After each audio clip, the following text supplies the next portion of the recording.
How do we start these things? I mean, how do we start these? I don't remember how we used to start these things. Houston, we have a problem. Yes!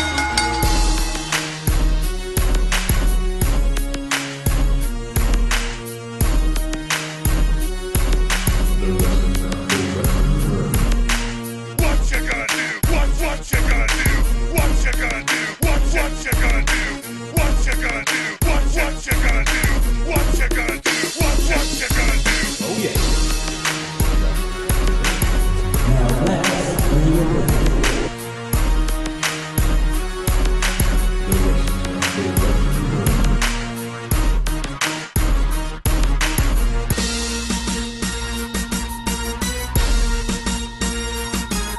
So here we are. What exactly are we going to get into? Enough of the bull crap. Look, we're back, damn it. This is the Wrestling Wrealm. This is what we do. You know what we're going to talk about today? Breakout stars. You know why? Because we're breakout stars. No, we broke out a long time ago. We just gave you our chance. Guess what? We having fun. So come on back in. We're reeling you back in. It's the Wrestling Wrealm. Dwayne Allen, Brian H. Waters. What's up, man? How you feeling? Chilling, bro. Hey, man. You know, Here to talk a little wrestling. Hey, that's what I'm talking about. You know, it's been a great times. You know, we kind of shook up the world a little bit. You with this idea, and you made it come to light. As long as I don't have to think, man, I got ideas for days.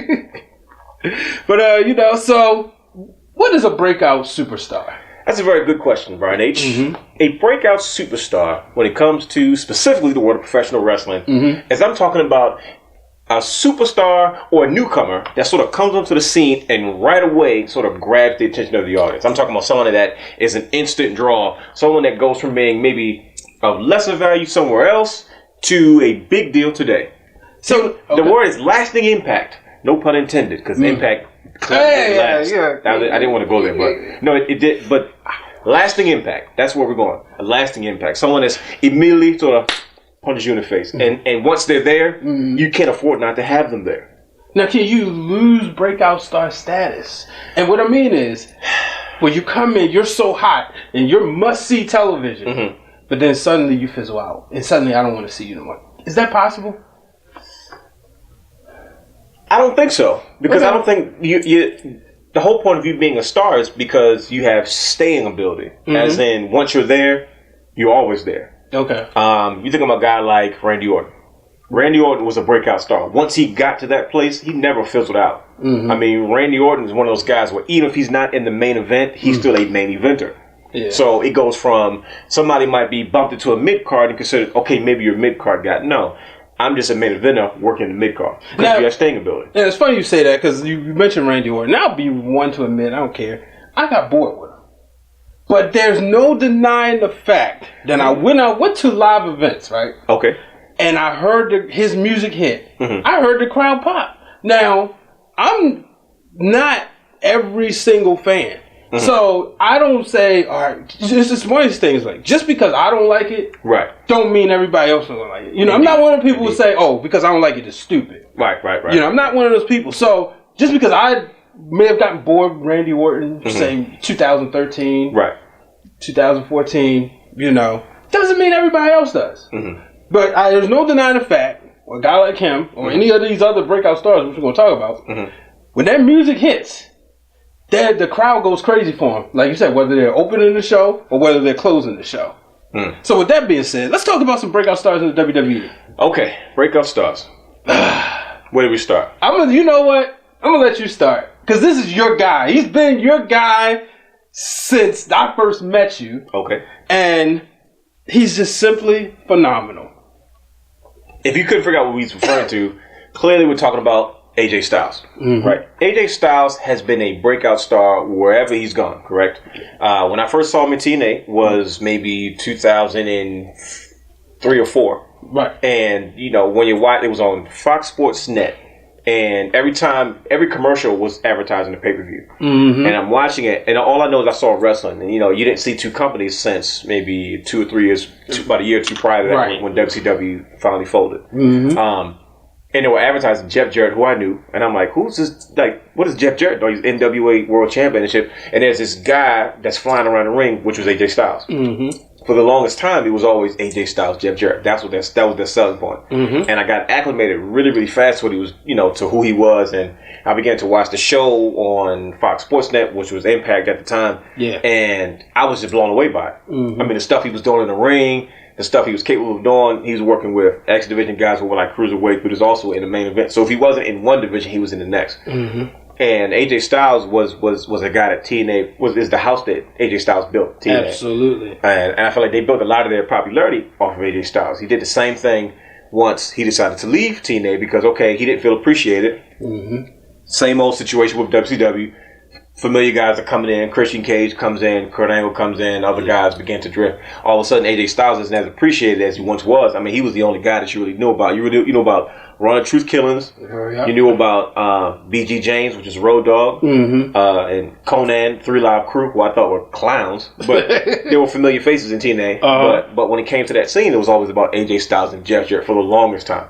Every once in a while, you see Abyss. And then, of course, when Sting and you saw Kevin Nash, which to me wasn't Kevin Nash. And then Scott Hall, which to me wasn't Scott Hall. And then so you don't throw like Christopher Daniels, Team Canada, and Chris Sabin and them in there? I mean, those guys were your workhorses. Okay. I mean, those but guys they weren't the breakout stars. Those guys weren't selling pay-per-views. Right. You know what I mean? I mean, it's nothing against those guys, but they were all young. They were up and coming. People were very familiar with Christopher Daniels in his Ring of Honor days. He main evented the first Ring of Honor pay-per-view. Right. First, and him and AJ Styles were kind of parallel. To me, that was the Shawn Michaels, Bret Hart of that generation of TNA. Where it was always AJ Styles was the guy. Christopher Daniels was always chasing him. That's kind of how it always was. So then, when it's time for AJ Styles to finally leave, he goes to New Japan, and he has to wipe the TNA stink off of him. The first night there, he wins the IWGP World Championship. Finn Balor leaves, or Prince Devitt, and he immediately becomes the new leader of the Bullet Club. I mean, we're talking breakout star, these impacts. I mean, this is everywhere he goes, he's making a major impact. Yeah. He's traveling the world, becomes an amazing global superstar, main eventing show after show after show after show, winning title after title, and then he finds himself, at the end of his time in New Japan, he shows up Royal Rumble. Right. Now, AJ says, he didn't know how he's going to, what kind of response was going to happen to him now. He gets out there, of course it's in what? Was it Orlando or was it in Florida? That Royal Rumble. I believe it was Orlando. Okay. That's TNA's backyard. If you didn't know that, that's where they filmed all their stuff, outside of when they went on the road. Well, that's what we're here to do. We're here to educate them, somebody's got to superior wrestling intellect. Somebody has to do it. Yep. Which you can make sure you tweet us at Wrestling Wrealm. Make sure you use the hashtag. It's somewhere on the screen. So, Royal Rumble comes around. Once again, immediate impact. I'm so mad about that. I'm sorry, I gotta say this. How dare you ruin it by putting AJ Styles on Instagram? Remember I texted you? Oh, yes, it did. They put it on Instagram. I was sitting down with my children. I said, yes, okay. I'm going through, because it was also the day of the NFC Championship game, which was the night the Carolina Panthers blew out the Arizona Cardinals. Right. Very rare does the NFC Championship game and the Royal Rumble fall on the same day. Usually, Royal Rumble is for wrestling fans that break because it's the in between Championship Sunday and the Super Bowl. It's the start of the road to WrestleMania. Yeah, and I'm sitting there and I'm like, all right, let me get on Instagram. Boom, what do I see? Him doing a pose. See, I didn't know that. And I didn't see it. Mad because I wanted to be surprised. He was the number 3 entrant. It surprised me. And you should see my son, who's a huge AJ Styles fan now. I mean, he has good taste. Yeah, and he's sitting there like, who's that, Daddy? What? I was like, oh boy. And I'm thinking, I was like, yo, Dwayne gonna get you. You don't know who this is. And now, obviously, you done rubbed off on him. You made me get the toy for him. But nonetheless, breakout star. That was the breakout moment. But, It shocked me because when it happened, I was like, okay, when I heard the music, it was kind of like when CM Punk returned. Okay. And he had his cult of personality theme that he was doing early in his career. When you first heard it, they let it play for a while because most people, the diehards knew who it was. But, like myself, I didn't watch a lot of early Ring of Honor because I didn't have access to it. It was even magazine. Right. So I would have never known what the entrance music was in the first place. Okay. So when I heard it, it was kind of like, who is this coming out? It was the same with AJ Styles. You heard this music, and I was like, Roman Reigns' face is kind of like, he's confused. He doesn't know what's going on. And everybody's kind of like, there's a hush over the crowd. And you hear some people, but you too busy focusing on like who's coming out. And he comes out, and I flipped my wig. I flipped my wig. And talk about greatness. I mean, and from there on, to me, a guy that spent so long trying to get to WWE, AJ Styles, all of a sudden, comes in at, let's see if he's a good hand. Let's say him working, he can work his match. So all of a sudden, you look where he is now, and he's almost a cash cow. Yeah. To me, he's the reason John Cena felt comfortable about leaving the WWE to go on. Yeah, right on the head. And to me, that's what makes a breakout star. Okay. Like he was one of those guys. So, but you know what? Another breakout star, and because we got a lot to cover. Mm-hmm. The guy who he spent this past summer feuding with, Kevin Owens. Yes. I mean, we watched Kevin Owens and Kevin Owens, the rise of Kevin Steen, right here. In case you don't know, we're from Baltimore, Maryland, and we watched that right here at Ring of Honor. Yeah. And just to see that, him and Jim Cornette, and then be able to see him do that with Vince McMahon. Mm-hmm. I remember years ago, we would sit there, and shouts out to Charlie Speed and E-Rock, the podcast The Pain. Mm-hmm. The four of us would sit there at Ring of Honor and say, man, can you imagine Kevin Steen in the WWE? Yeah. No. At the time, it seemed very impossible. But to see he's a breakout star, Yeah, Kevin Owens is a guy, if everyone's been familiar with him. And when I first got exposed to him in Ring of Honor, it wasn't as early as it was probably the latter half of his career. Mm-hmm. I remember Sinclair Broadcasting had just caught on to it, and they were just doing Ring of Honor television that was coming on local television. And I remember seeing him on there. He was just complaining about how he got sent home for, I didn't figure out his previous backstory until I watched the actual Kevin Owens DVD that was out. Mm-hmm. But he was off TV for a while. He was talking about how he was unjustly sent home and this, that, and the third. Yeah. And then the following taping we went to, he comes out. Mm-hmm. I mean, he was just doing and saying whatever he wanted. And I remember then, like, man, this guy's like Stone Cold. Like, he's a Stone Cold of this, because he was a top star. He wasn't your traditional star. Yep. He was kind of edgy and kind of raw. Uh-huh. And he was beefing with such a traditional authority figure like James E. So it was crazy to watch that progress. And it was like, okay, we didn't get a chance to see Stone Cold in person. We didn't get to experience what most fans got to experience at live events or going to shows with the WWF at the time. Mm-hmm. So to experience that was just like, man, this is just as good. And it was fun because it was tight. It was up close and personal. And we saw his progression. Remember, he was beefing with, right? You remember? Was it Davey Richards? Of course it's Davey Richards. And I remember saying, like, yo, this dude is extremely boring. To me, it was such a huge contrast. Yeah. Because you had such a traditionalist that was a phenomenal athlete in the ring. There's nothing Davey Richards can't do in the ring. Mm-hmm. Like, period. Like, whether you're a fan or not, there's nothing Davey Richards cannot do in the ring. Yep. I maybe cut a promo. promo. Me of Chris Benoit. Maybe cut a promo. Yeah. He was very Chris Benoit-ish. Yeah, he was very, very into his craft, very specific, very cerebral when he came to his in-ring work. But he got a loudmouth like Kevin Steen that comes in and is like, I'm going to do whatever I want. Mm-hmm. I want to package power drive everybody. And they had phenomenal 5-star matches. Absolutely.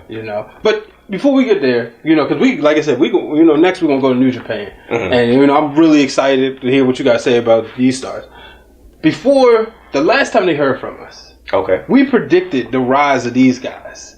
Okay. So not only we gave 3 breakout stars. Mm-hmm. Remember who they were? Of course you did. It had to be the Shield. It had to be the Shield. That was the only show of season 3 that we actually did. I know, right? And I caught a lot of flack for that. I mean, my bad. I take responsibility. You guys don't have to blame him. It was me. I moved, but I'm back. Yeah, when I spent times in the Facebook groups arguing with people, which I just don't do anymore. I mean, you gotta get back to it. Wrestling Wrealm on Facebook. Yeah, join the group. I said this is probably one of the most unique factions that's been ever assembled. Mm-hmm. Oh, wait, sorry, my memory, right? Mm-hmm. I believe somebody called the first champion out of the group. I did. Yeah. I told you. And I remember, because you said it to me before you said it to anybody else, and I was like, that's interesting. Okay. And because you said it, yes, I did. It came with some sort of, it had a certain intelligence. I had to really think. I was like, all right. And then when you broke it down, and then boom, the chair shot. And I remember the phone call. My favorite line is usually, I'm going to get a t-shirt that's going to say, I told you so. And then quote the real Dwayne Allen. It's going to be at the bottom. Because I told you so. Yeah. Everybody, there's always an argument. This is just for Dean Ambrose. This is the Shield's just for Dean Ambrose. This is just for Roman Reigns because he's the big guy. And nobody was on Seth Rollins. Nobody was pulling. I said, I'm trying to tell you guys, Seth Rollins is the guy. And I'm going to tell you how when I knew. I knew after the first match, TLC 2011. When Seth Rollins took the major bump, he took the first major bump, I said, he's the only one that stands out in the ring. I said, he's going to be the star of the group. And you know, and people, we forgot that, you know, everybody who didn't say Seth Rollins, he was the first NXT champion. Obviously, he was the first NXT champion for a reason. He was NXT champion at the time he was in the Shield. Exactly. You know, for a long time, he was still going back and forth to NXT. Because the Wyatt was down there, Jinder Mahal was still down there, and NXT, Big E was coming up. You know, they were NXT didn't really find its footing yet, but it was filled with a lot of the talent that we're looking at in 2017, 2018. Were in NXT at the time. Yeah. You know what I mean? So, I mean, I kept saying, I said, this guy stands up the most in the ring. A lot of people like Ambrose because of his attitude and his rapport with the fans from over the years and stuff. But I said, man, he's... Moxley, man. I'm a Moxley guy. I think over the years, what you saw was each member of the Shield get a chance to stand in the middle. And, but, I mean, we could sit here for hours and talk about the Shield. Yeah. But each individual member, Dean Ambrose, Seth Rollins, Roman Reigns, all became breakout stars. We're talking about 3 world champions and 3 young world champions at this point. Dean Ambrose first Triple Crown or Grand Slam champion, if you want to call it. Plus or minus a few titles. Decorated. He's the most decorated champion in all the group. IC, United States, now tag, WWE. You know, Roman Reigns is face of the franchise, the big dog at this point. He's kicking people out of locker rooms. Yeah, that's when you know you got. That's when you know you got the chops. And of course, Seth Rollins, had that amazing program he had in 2014, but unfortunately got derailed with injury because I still don't think he's really gotten back to that place since he's. I don't either. I think the Shield, him getting back to the Shield makes me care about watching him. But before it was just like, I cared about his match at WrestleMania. Didn't like the match. Felt it was 15 minutes too long, but. I cared about that story going in there. I care about that. And that's what makes them breakout stars because once they broke through, they stayed there. I mean, these guys are the foundation of whatever show they're on. Next time on the Wrestling Wrealm. There's a point in time where New Japan was in the same spell as WWE. Wrestling was hitting that unforgettable period. And New Japan was no stranger to that same thing.